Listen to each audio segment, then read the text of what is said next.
What's up, FTCs? We're going to start another little segment called Prediction Bingo for all the PLEs coming up. And what that means for the FTCs is we will be creating new bingo cards for every PLE so you guys can play too. BINGO. Let's go. What's up, FTCs? Back like we never left. Back with another Smackdown episode. April 11th, 2025. And we started off, I guess, trying to figure out if Randy Orton's having a WrestleMania match or not. Nick Aldis is out there. And then, obviously everybody, me, FTCs, probably Devin too, we was all thinking out there, damn, we're finna get Magnus versus Randy Orton at WrestleMania. That's different. But then, Solo comes out, and, it hasn't been confirmed or nothing yet. Still, till the end of Smackdown, it hasn't been confirmed. But, it looks like Randy Orton may be facing Solo. But at the same time, it kind of really isn't been, set in stone, so we don't know about that yet. We're just going to have to wait and see. LA Knight comes out, and he just kind of helps Randy Orton. And so it's that's also kind of merging into the United States title match a little bit at WrestleMania 41. So they set up the main event for tonight on SmackDown, LA Knight and Randy Orton versus Solo and Jacob Fatu.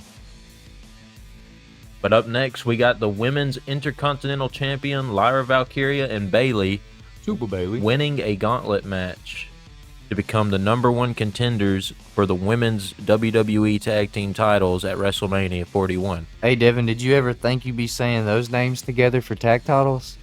Lyra's just really got to be careful, because I don't think Super Bayley's golden shovel has been put to retirement. I just want to remind everybody, every time Bayley gets in a group, it seems like she's the one who turns on them. Just saying, remember Damage Control.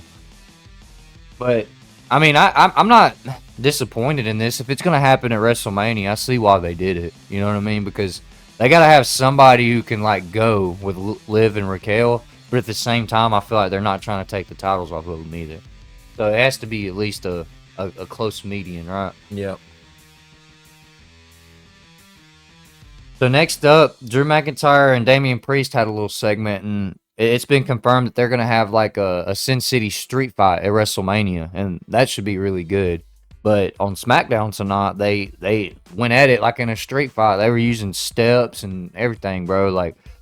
They fought through the crowd a couple times and stuff. I was really interested in this, and it's got me feeling like this WrestleMania match is going to be worth watching. It's not as stale as a lot of the other storylines. This match is running it back from a previous WrestleMania, but I do not feel like Drew McIntyre is the kind to be like, hey, let's just get it over with. I think he's going to bring something unique to it.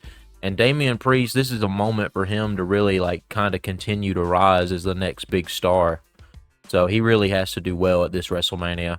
And that's kind of what it seems like they're stacking the odds up against both of these guys. It's pretty much the whoever makes it out of this is going to be the guy going into the next PLE that's going to be facing whoever, Yeah. So I'm really interested to see what happens with the winner, to be honest. Rey Fenix defeats Berto. Hey, and before anybody in the FTC starts listening to this and hating on Berto, he actually did really good in this match. I really don't care about Legado del Fantasma that much, but Berto, you could tell he was, trying to, have a good match with Rey Fenix, right? Rey Fenix just got there. You can tell Berto's not the best guy on the roster, but he's still trying to put him over, So, I did like that match a lot, but I want to see Rey Fenix face somebody, worth it down. Yeah, he needs somebody to actually get out there and gain some status on. If this is going to start a feud with Escobar, I think that could be pretty good, but I could see it. Zelina Vega beat the Women's United States Champion Chelsea Green, but it was via countout. Well, that's not how you win the title. And to me, bro, I don't know, it hasn't been said that Chelsea's having a match at WrestleMania. So, are they going to try to do, just push this one in, too? They're trying to do the Randy thing? I don't know. Because some of the stuff we're dealing with right now, it seems like we could have something, but they just don't want to. I mean, they read the match cards out on this SmackDown. And if they try to add anything beyond that, then it's what was the point of telling us? Yeah.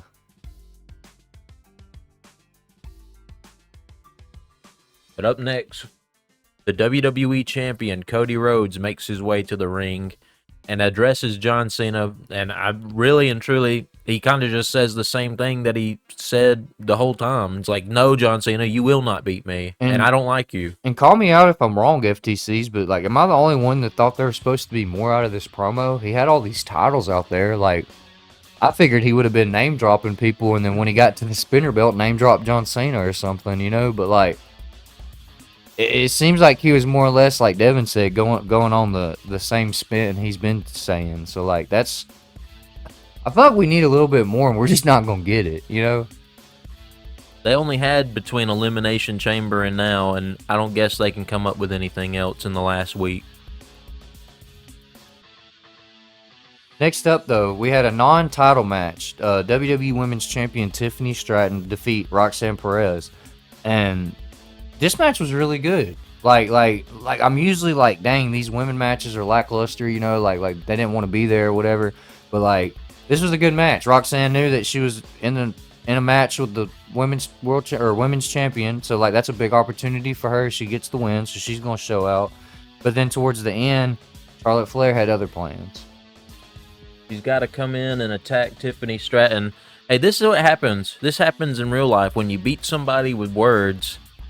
You know, there's nothing else to talk about. Yeah. It's on site after that. Randy Orton and LA Knight defeat Solo Sikoa and Tama Tonga. And see, it's weird to me because like earlier out in the night, Solo Sikoa and Jacob Fatu and Tama Tonga came out, but it seems like Solo and Jacob Fatu are kind of beefing over stuff right now, right? So like, this match to me is just like a filler. I hate to say it, but it was just a filler because we didn't get nothing story-wise out of it for real. You know, they're all gonna fight eventually anyway, right? So that being said, like they have Jacob Fatu, you know, like standing over LA Knight, so like, you know, like giving you the thought of like, you know, he's probably gonna beat him at WrestleMania. But to be honest, Solo's gonna get in the way though, right?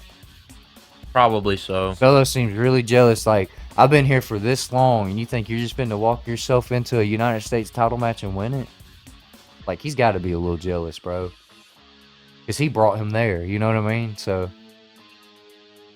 but what's next for Jacob Fatu? Will he be the new United States champion after WrestleMania? And guys, are you excited to see Drew McIntyre and Damian Priest go at it in a Sin City street fight? And is this Cody Rhodes and John Cena thing going to take a turn before 2 weeks is over? Catch us in the next one to find out. And that's about it for this episode. Like, comment, share, and subscribe. As for the fan connection, we're out of here.